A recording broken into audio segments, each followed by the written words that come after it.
Ben ağzından geldim ki hiçbir şey buradan gideceği ver. Ya başıboş mu kadın? Ne öğrencisi, öğretmen olacağım, valla şey olacağım. Burası bir kere güvenlik hiç varsın yerinde bulamadın. Sen havalar kaçma. Öğretmen açığı var ya. Ders saatinde öğretmen yok. Ders bu çocuklar dışarıda. Öğretmen açığı varsa öğretmen göndersin. Güvenlik şeyi var orada, güvenlikçi göndersin. Biz de 24 saat çocuğumuzu yalnız alamayız ki. Tamam sabah getiriyoruz, öğlen alıyoruz ama dersler dolamıyoruz. Biz güvenlik istiyor. Çocuklar gel, bardak başladı. Kimse elinde mi getirecek?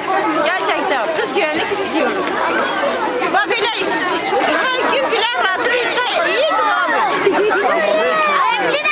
Biz de zaten şu anda okul idaresiyle görüşüyoruz. Tamam, ne diyorlar okul idaresi, ne diyor siz? Okul Ne idaresi görüştünüz? diyor ki ben milli eğitime bir yazı verdim diyor.